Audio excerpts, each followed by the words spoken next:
Hello, we are going to be talking about solving questions with the probability of simple events. So probability, there's a couple important vocabulary terms that we have to look at. So the first vocabulary term is going to be experiment.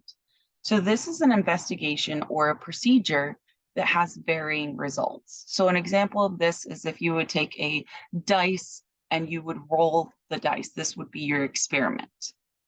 Next vocabulary term would be outcome. Your outcome is the possible result from the experiment. So a possible result that we could be looking at is rolling a dice and landing on the number 4.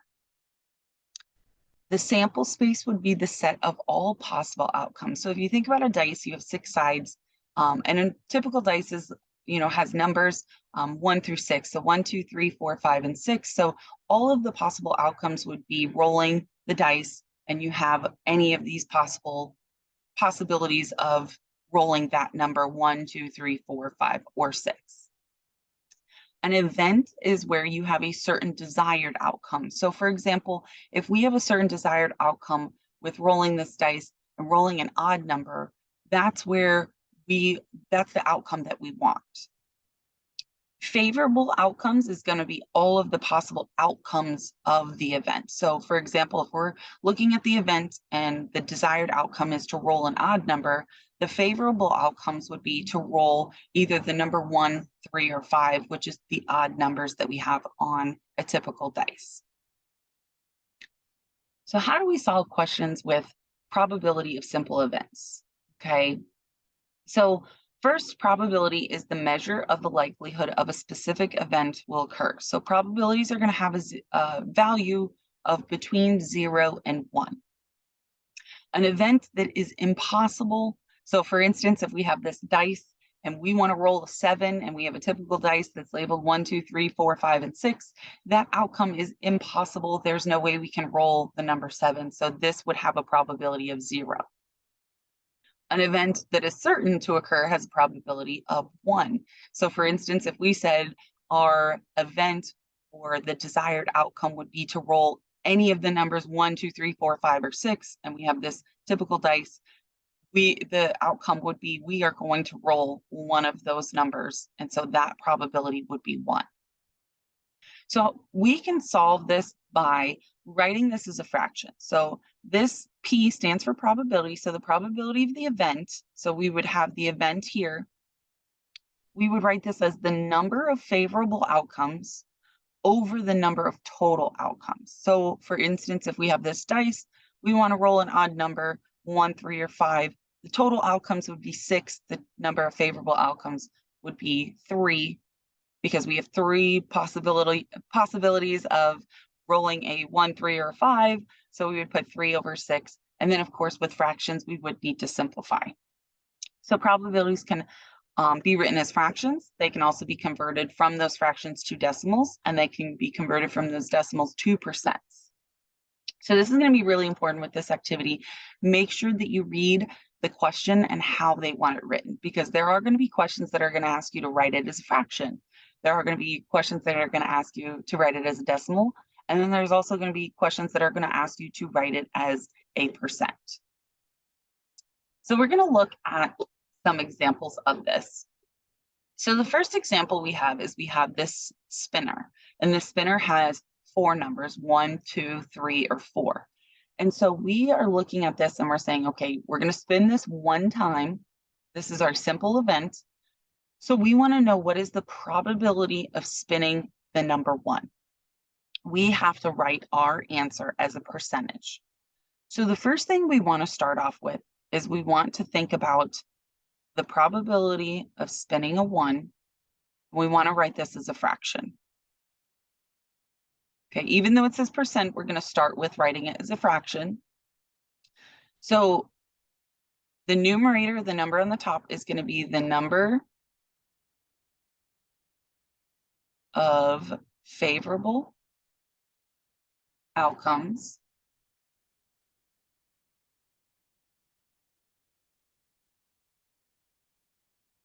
and the number on the bottom is going to be the number of total outcomes.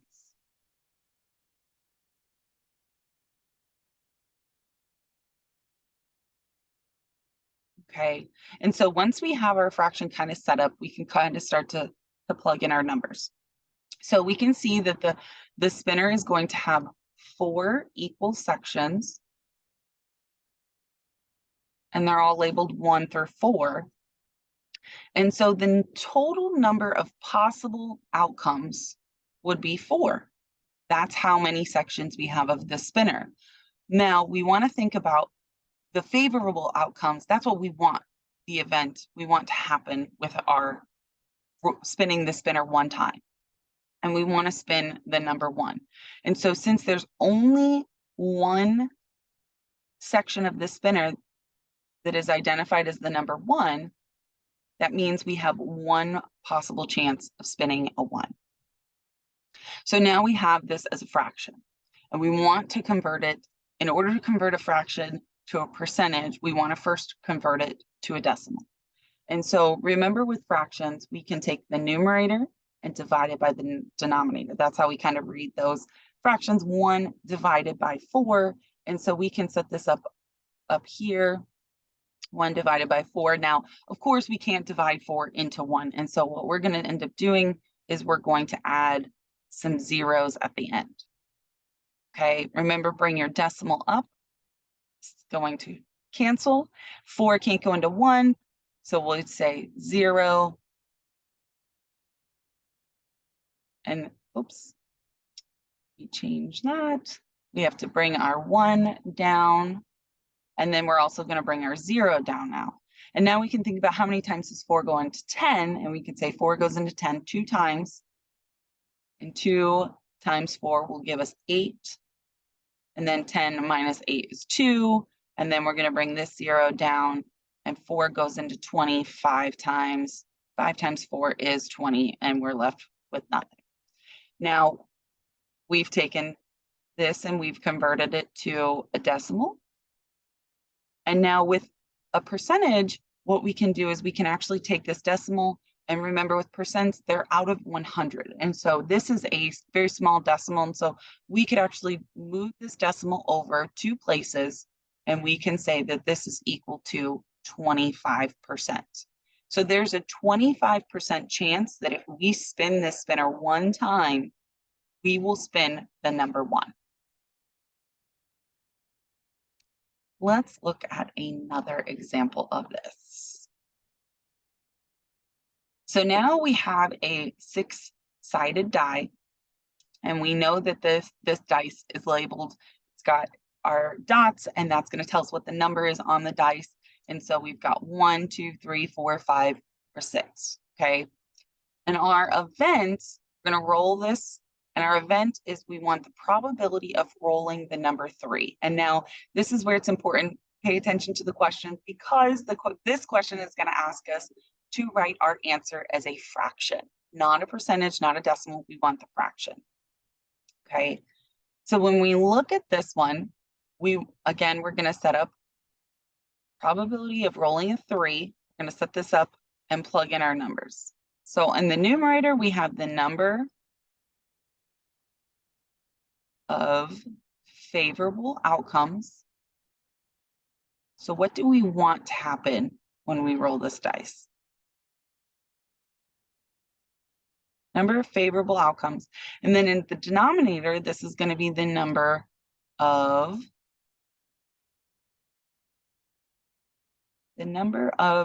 total possible outcomes. Okay. And so now we can think about this dice. It tells us in the question that it's 6-sided, and the numbers are going to be 1, 2, 3, 4, 5, and 6. Those are the numbers that we have. So our total number of outcomes is going to be how many opportunities that we have to roll any of these numbers. So there are 6 sides, so there are 6 possible outcomes. Now, we got to think about the probability of the event of rolling a 3, and there is only one number 3 that we have here. And so this is going to tell us that there is only one opportunity to roll this number 3 out of the 6 possible outcomes. Okay, so the probability of rolling a 3 from this dice is going to be 1 out of 6 chances. All right, so let's look at another example here. And so we're going back to the spinner that we have, but this time the spinner is different in numbers. Okay, so as we can see, it is equal parts here. There are 6 different sections, but it doesn't start with 1. It looks like it starts with 3, 4, 5, 6, 7, and then 8. Okay, so these are the numbers that we have: 3, 4, 5, 6, 7, and then 8. And again, we're going to set this up, and our event this time is we want an odd number.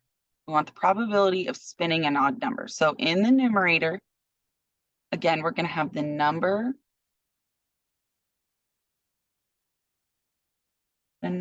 of favorable outcomes. So this would be the number of times that we could roll an odd number. And in the denominator, this is where we're going to have the number of total possible outcomes.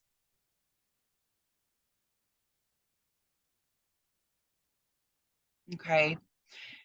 And even though this doesn't start with the number 1, it doesn't start 1, 2, 3, 4, 5, 6, we would still count the amount of numbers or sections that we have. And we can count here, 1, 2, 3, 4, 5, 6, or we can count these numbers up here, 1, 2, 3, 4, 5, 6. This is going to tell us the number of total outcomes that are possible. So there's 6 possible outcomes that we could have when we spin the spinner. Now we want to look at each of these numbers though, and our event is that we want to spin an odd number. So we have to look at all these numbers and we have to decide how many are odd. We know that 3 is an odd number, 5 is an odd number, and 7 is an odd number. And so we have 1, 2, 3 possible favorable outcomes. And so this would be the number that we would put in the numerator, is 3.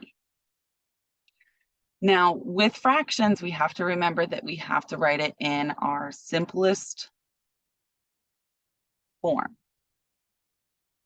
Okay, so when we look at 3 over 6, we have to think about, is there a number that can be divided into both the numerator and the denominator? We know that 3 can be divided by 3 or 1, and we know that 6 can be divided by 6 and 1 or 2 and 3. So we're going to divide both the numerator and the denominator by the number 3. And this is going to be 3 goes into 3 1 time, and 3 goes into 6 2 times. So the probability of spinning an odd number on this spinner is going to be 1/2.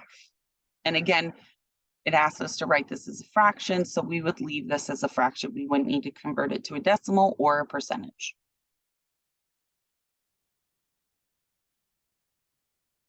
All right, let's look at another example. So now we're going back to, we have this 6-sided die, and we know that this is going to be numbers 1, 2, 3, 4, 5, and 6 is our 6 is the total amount that we have. Okay, and in this event, we want the probability of rolling a number that is greater than 5. Okay, not greater than or equal to, but greater than 5. We need to write our answer as a fraction. So again, we're going to write this as a fraction. We're just going to leave it as a fraction, but we will need to make sure that it is in simplest form. So when we think about this dice and we want the probability of rolling a number greater than 5, we're going to set this up again as our fraction. So in the numerator, we have the number of favorable outcomes. Those numbers that are greater than 5 would be our favorable outcomes in this situation. And then in the denominator, we have the number of total outcomes. number of total outcomes. And we need to plug in our numbers. So first thing we're going to look at is the number of total outcomes. We've got 1, 2, 3, 4, 5, 6 different numbers that we could roll. So there's 6 total possible outcomes.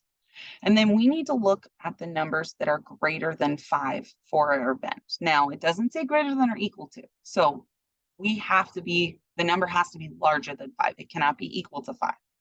So 1, 2, 3, 4 are all less than 5. 5 is equal to 5. And in this case, it doesn't say greater than or equal to. So the only number that would possibly be greater than 5 is this number 6. So there is only one possible favorable outcome for this situation. In this case, 1 over 6, that is in simplest form. So we would say that the probability of rolling a number that is greater than 5 would be 1 out of 6 outcomes. All right, let's look at another example. Again, we have a 6-sided die. And in this case, this question is asking us to write our answer as a percentage, and we need to round this to the nearest 10. So when we look at how many possible outcomes we have 1, 2, 3, 4, 5, and 6. And we need the probability of rolling a number that is less than 6. Less than 6. And so we're going to set this up as our number of favorable outcomes. So those numbers that would be less than 6 for this event. And then we also, in the denominator, we have the number of total possible outcomes.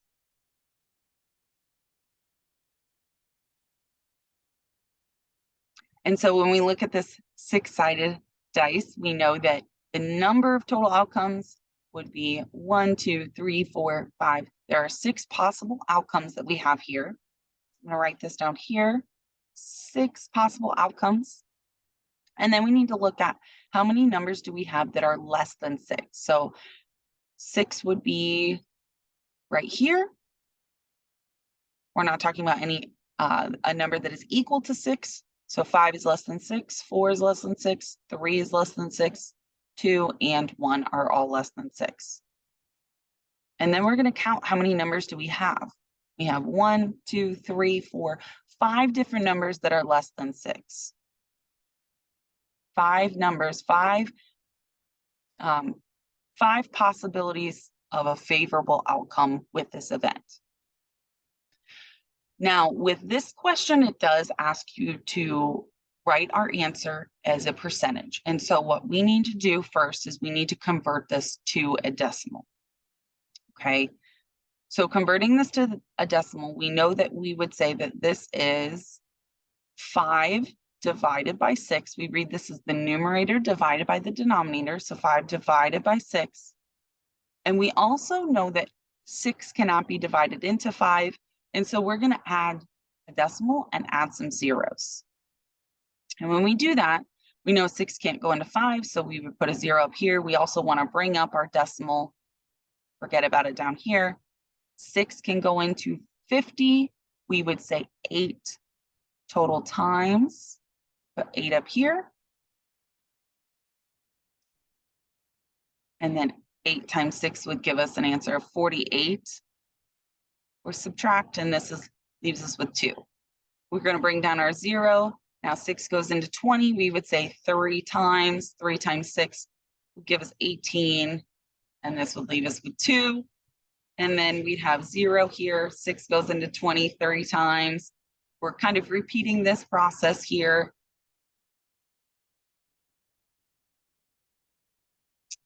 And then we can add another 0 here. And we could bring this down as well. And 6 goes into 20 3 times. 3 times 6 is 18. So we are repeating this. This is a repeating decimal, but what they told us is that we need to round this to the nearest tenth. So the nearest tenth is going to be one place past the decimal, And so we know that our decimal here is 0.8333 repeating. And what we could do to convert this to a percentage is we're going to take this decimal, we're going to move it over 2 places here, which would give us 83. Now the nearest tenth, we have to look at this number in the tens place, but we also need to look at this number here in the hundredths place. Remember, if you're rounding a number, if it's 5 or more, you're going to raise the number, this number up. If it's 4 or less, you're going to let it rest. And so since this is a 3, we're going to just drop this and we're going to leave this 3 alone. So the probability of rolling a number that's less than 6, and we're going to write this as a percentage, would be 83.3%.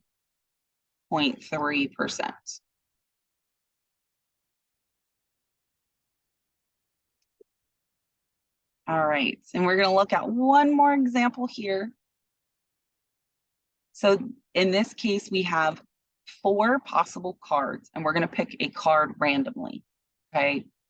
And so we know that we have 1, 2, 3, 4 different cards, and in this case, we are going to write this as a percentage. So there's 4 possible cards, 2, 3, 4, and 5. And we want to pick a card at random, and the event we're looking for is that we're going to pick a card that is a divisor of 10. And now, what does divisor mean? Divisor is any number that can be divided into another number. So we're looking at a number that can be divided into the number 10, okay? So we're going to set this up. We're going to write this. I'm going to write this up here. The probability of a divisor, pulling a card that is a divisor of 10. So in the numerator, we're going to have the number of favorable outcomes. And in the denominator, we're going to have the number of total outcomes.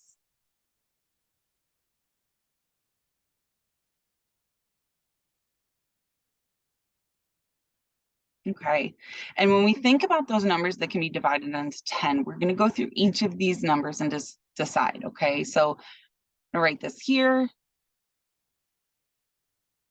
10 divided by 2, 10 divided by 3, 10 divided by 4, oops, not 5, 10 divided by 4, and then 10 divided by 5.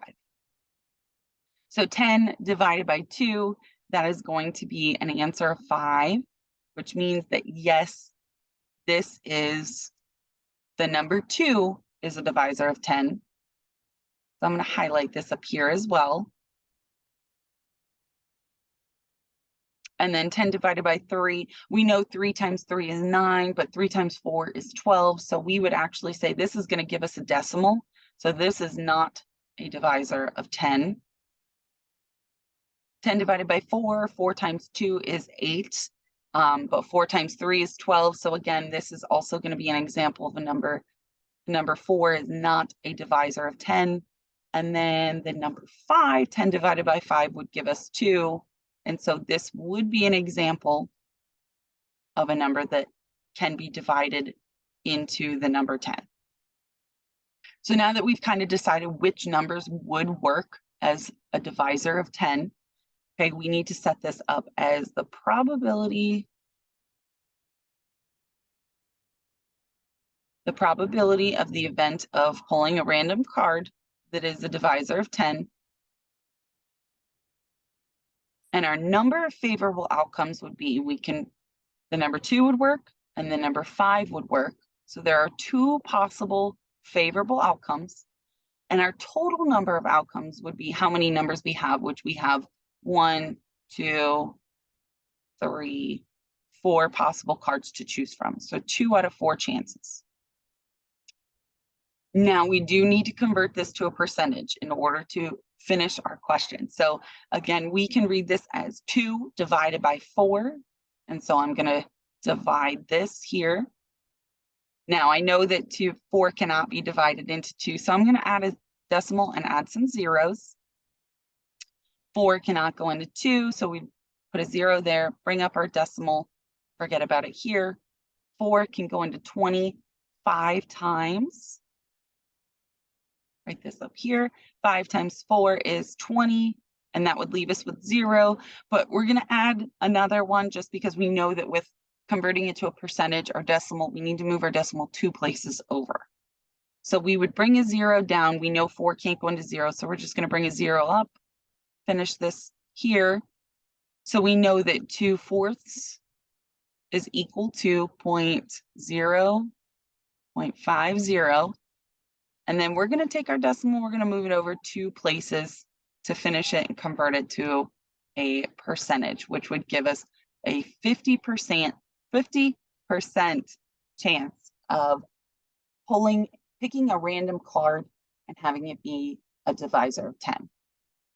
So the probability of picking a random card, having it be divisor of 10 would be 50%.